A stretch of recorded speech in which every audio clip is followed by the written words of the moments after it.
एक बार एक जवान आदमी महात्मा बुद्ध के पास आया और बोला, आप मुझे ऐसी शिक्षा दें कि मैं आपके दिए हुए ज्ञान को आसान भाषा में भी समझ सकूं। बुद्ध ने उस आदमी से पूछा, क्या तुम्हारा कोई बेटा है? आदमी ने कहा, हाँ मेरा बेटा है। क्या तुम्हारे भाई का कोई बेटा है?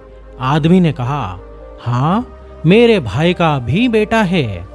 बुद्ध ने फिर पूछा, क्या तुम्हारे पड़ोसी का भी कोई बेटा है?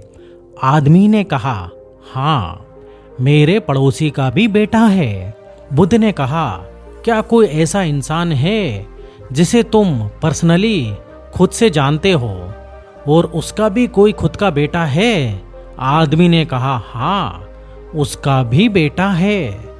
फिर बुद्ध ने उससे पूछा, अच्छा बताओ, अगर तुम्हारे बेटे की मृत्यु हो जाए तो तुम्हें कितना दुख होगा? आदमी ने कहा, बुद्धा मैं आपको नहीं बता सकता कि मैं क्या करूँगा। मेरी तो दुनिया ही खत्म हो जाएगी। मैं खुद मर जाऊँगा उसके बिना। मैं अपना जीवन अपने बेटे के बिना सोच ही नहीं सकता। बुद्ध ने आगे पूछा, अगर तुम्हारे भाई का बेटे की मृत्यु हो जाए तो तुम्हें कितना दुख होगा? आदमी ने कहा, मुझे बहुत दुख होगा, लेकिन उतना नहीं जितना मेरे खुद के बेटे के मरने पर होगा। बुद्धा ने आगे फिर पूछा कि अगर तुम्हारे पड़ोसी के बेटे की मृत्यु हो जाए तब तुम्हें कितना दुख होगा? आदमी ने कहा, मुझे तब भी दुख होगा, लेकिन मेरे भाई के बेटे की मृत्यु से कम होगा। भगवान बुद्ध ने फिर आगे पूछा, अगर उस अनजान व्यक्ति के बेटे की मृत्यु हो जाए जिसे तुम जानते तक नहीं थे, तब तुम्हें कितना दुख होगा? उस जवान आदमी ने कहा, तब मुझे बिल्कुल दुख नहीं होगा। उस जवान आदमी ने कहा, तब मुझे बिल्कुल दुख शायद नहीं होगा, क्योंकि मैं तो उसे जानता तक नहीं हूँ। फिर बुद्ध ने उससे पूछा, अब ये बताओ हमारा दुख किस पर निर्भर करता है? उस आदमी ने काफी देर सोचने के बाद कहा कि हमारा दुख इस बात से निर्भर करता है कि हम किसी भी चीज से कितना जुड़े हुए हैं, हम उससे कितना लगाव महसूस करते हैं और किस हद तक अपना मानते हैं, इस बात पर निर्भर करता है। बुद्ध ने कहा, बहुत बढ़िया। बुद्ध ने फिर उस आदमी से पूछा, अच्छा अगर तुम अपने बेटे को समुंदर के किनारे ले जाओगे तो क्या वह उसकी रेत से नहीं खेलेगा? आदमी ने कहा, हाँ बुद्धा बिल्कुल खेलेगा। बुद्धा ने फिर पूछा कि अगर समुद्र से आने वाली लहरें तुम्हारे बेटे के बनाए घर को तोड़ देगी तो क्या वह रोएगा? आदमी ने कहा, हाँ वह तब रोएगा। बुद्धा ने पूछा, क्या तुम भी उसके साथ रोओगे? आदमी ने कहा, नहीं मैं नहीं रोऊंगा। बुद्धा ने पूछा, क्यों? आदमी कहता है, क्योंकि वह बच्चा है, उसे लगता है ये रेत का घर बहुत ही खूबसूरत है और हमेशा बना रहेगा। उसका उस घर से जुड़ाव हो जाता है, लगाव हो जाता है। उसकी भावनाएं उस रेत के घर से रहती हैं, जबकि मैं जानता हूँ कि वह एक रेत का घर है और हमेशा बना हुआ नहीं रहेगा। कुछ समय बाद उसे लहरों से टूटना ही होगा। जब वह लहरों से टूटेगा तो मुझे दुख नहीं होगा। बुद्धा मुस्कुराए और बोले, अब तुम समझ गए।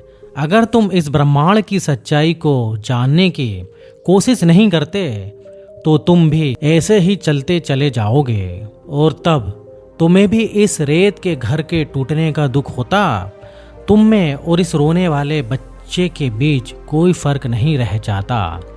इससे भगवान बुद्ध हमें बताना चाहते हैं कि दोस्तों, हमें लगाव कम से कम रखना चाहिए, यानी किसी को भी खुद से ज़्यादा मत जोड़ो, क्योंकि इस दुनिया में कोई भी चीज़ हमेशा के लिए नहीं होती।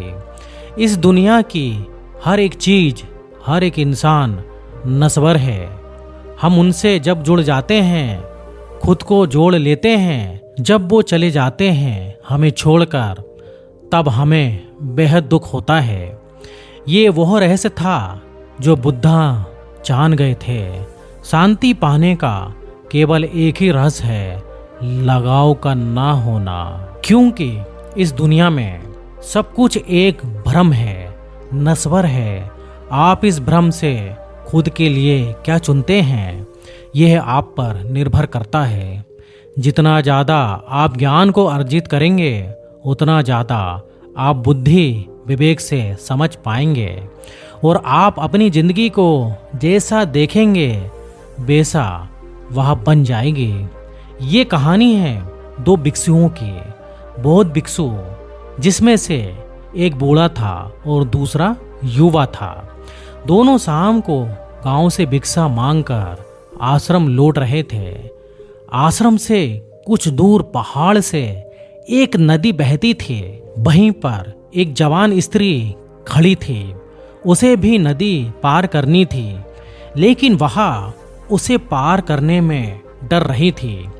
वह उस नदी की गहराई से अनजान थी। तभी वहां से दोनों भिक्षु भी गुजर रहे थे। बूढ़ा भिक्षु आगे आगे चल रहा था। तभी उसकी नज़र उस स्त्री पर पड़ी।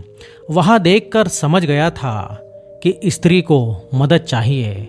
उसने सोचा कि वह जाकर उसे नदी पार करा दे, लेकिन जैसे ही उसने उस स्त्री के हाथ को छुआ, उसके अंदर बरसों की बसी वासना जाग गई थी। स्त्री को छूते ही उसका कण कण कांपने लगा। उसने 30 साल से किसी स्त्री को छुआ तक नहीं था। उस स्त्री को छूने के नाम से ही उसके मन में कई तरह के ख्याल और वासना आ रही थी। तभी उसने सोचा कि छी छी, ये कैसी गंदी बात सोच ली। मेरी इतने सालों की साधना भंग हो जाएगी। मुझे क्या मतलब, कोई नदी पार करे या ना करे, मैं अपनी 30 वर्षों की साधना इस लड़की पर लगा दूं, ये बिल्कुल नहीं हो सकता। यह सोच उसने आंखें बंद कर ली। लेकिन वो जवान स्त्री तो उसे आंखें बंद करने पर भी दिखाई दे रही थी, क्योंकि भिक्षु की सोई हुई वासना जाग गई थी। वह उसकी तरफ आकर्षित हो चुका था। आंख बंद करते हुए ही वो उस नदी में उतर गया। आपको पता ही है, जिस चीज से आंख बंद कर ली जाए तो वह और हमें दिखने लगती है। उसी तरह उस भिक्षु के साथ भी हुआ। उसे वही स्त्री अप्सरा की भांति दिखने लगी, क्योंकि उसने आंखें बंद कर ली थी। उसे उस स्त्री का ही सपना दिख रहा था। उस स्त्री की ओर वह आकर्षित हो रहा था। उसका एक मन कहता कि ये तो गलत बात है कि किसी जरूरतमंद की सहायता करनी चाहिए। वहीं उसका दूसरा मन कहता था कि यह बस मन का भ्रम है। तुम खुद को धोखा दे रहे हो। तुम उसे छूना चाहते हो, जो कि गलत है। हम साधु का जीवन अलग होता है। साधुओं के लिए स्त्रियां केवल एक समस्या है। नदी के घाट पर उस साधु का मन अशांत रहता है और वह 2 हिस्सों में बट जाता है। एक तरफ उसका मन उसे उस लड़की की तरफ आकर्षित करता है, वहीं दूसरी तरफ उससे दूर जाने की सलाह देता है। उस लड़की को जो वहां खड़ी है, उसे कुछ पता नहीं होता कि उस साधु के मन में क्या चल रहा है और क्या नहीं। वह तो मदद के इंतजार में किसी का इंतजार करती है ताकि कोई उसे नदी पार करा दे। बूढ़ा भिक्षु आगे निकल जाता है। तभी उसे ख्याल आता है कि उसका साथी पीछे छूट गया है। कहीं वह उस स्त्री को नदी पार कराने की भूल ना कर दे, पर तुरंत वापिस जाता है यह सोच के कि मैं पहले ही उसे सचेत कर देता हूँ। लेकिन जब वहाँ पहुँचता है तब तक देर हो चुकी होती है। वो देखता है कि वह जवान भिक्षु उस स्त्री को कंधे पर बिठाकर नदी पार करा रहा होता है। यह देखकर बूढ़ा भिक्षु पूरी तरह जल जाता है। उसके मन में अलग अलग भावनाएं आने लगती हैं। वह सोचता है कि इससे अच्छा तो मैं ही इसे नदी पार करा देता। लेकिन वहीं दूसरे पल उसे ख्याल आता कि ये कैसी पागलपन वाली बात है। मैं उस औरत को अपने कंधों पर लूं और 30 साल की अपनी साधना नष्ट करूं? कभी नहीं। गंदगी का ढेर है औरत का शरीर और उसे मैं अपने कंधों पर लूंगा। लेकिन वहीं दूसरी तरफ वह युवा भिक्षु को स्त्री को कंधे पर उठाया देख आग बबूला हो रहा था। वह मन ही मन सोचता है, आज आश्रम जाते ही मैं गुरुजी से कहूँगा कि इसने एक स्त्री को कंधे पर उठाया था। ये अपवित्र हो गया है। ये युवा सन्यासी पूरी तरह भ्रष्ट हो गया है। इसे आश्रम से बाहर निकालो। तभी वह युवा भिक्षु उस स्त्री को नदी के दूसरे छोर पर उतार देता है और दोनों भिक्षु वापिस अपने रास्ते जाने लगते हैं। वह दोनों रास्ते भर बात नहीं करते हैं। जब दोनों भिक्षु आश्रम के पास पहुंचते हैं तब बूढ़ा भिक्षु कहता है, याद रखना, मैं गुरु से कहूँगा कि तुम अपवित्र हो चुके हो।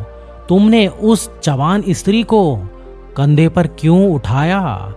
ये सुन युवा भिक्षु चौंक जाता है और कहता है, स्त्री, उसे तो मैंने नदी किनारे उठाया था और वहीं छोड़ भी दिया। लेकिन ऐसा प्रतीत होता है कि आप उसे अभी भी ढो रहे हैं, जबकि आपने तो उसे उठाया भी नहीं था। फिर भी आप उसके बारे में सोच रहे हैं। आपके दिमाग में वही है। मैं पिछले कुछ देर से देखकर सोच रहा था कि आप किसी ध्यान में खोए हुए हैं, लेकिन आप तो उस औरत को नदी पार करा रहे थे अपने मन ही मन में। अतः दोस्तों, इसी तरह से हम हमारे उन्हीं पुरानी बातों और चीज़ों को लेकर ढोते रहते हैं। जो गलतियां हम करते हैं, जिनको लेकर हमारे अंदर लड़ाई चल रही होती है और हमें मालूम तक नहीं होता है कि हम पुरानी मानसिक सोच को लेकर चल रहे हैं। हम ये देख ही नहीं पाते कि हमारे साथ क्या चल रहा है। अगर आपको आगे बढ़ना है, ऊपर उठना है, तो खुद को जितना हल्का कर सको उतना हल्का करो। हम सब अपने आप को दबा रहे हैं और वह दबा हुआ घाव पीड़ा देता है। उस घाव के कारण हमें वह चीज़ें दिखाई देने लगती हैं जिनकी लड़ाई हमारे भीतर चल रही होती है। सारा संसार दर्पण बन जाता है। ये दमन की लंबी धारा हमारे व्यक्तित्व को तहस नहस कर देती हैं। इसने जीवन के सारे सूत्रों को जहर से भर दिया है जो हमें बर्बाद कर देते हैं।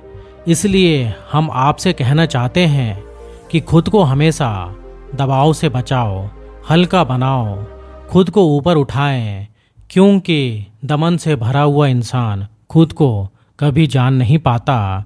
वह रुक जाता है, थक जाता है, बैठ जाता है, आपको आगे बढ़ने नहीं देता, वही रोकता है। इसलिए खुद की भावनाओं और विचारों को दबाने से बचना चाहिए, क्योंकि इनके दबने पर एक समय आने पर पवंडर बन जाता है जो आपके अंदर अशांति और हीन भावना को उत्पन्न करेगी। इसलिए यदि आप वर्तमान में खुश रहना चाहते हो तो आज के पलों में खुश रहें। पुरानी बातों को भूल जाओ। दूसरों के सामने अच्छा बनने के लिए खुद को मत दबाओ। आप जैसे हैं वैसे बनकर रहें, क्योंकि आप जैसे हो अच्छे हो। धन्यवाद।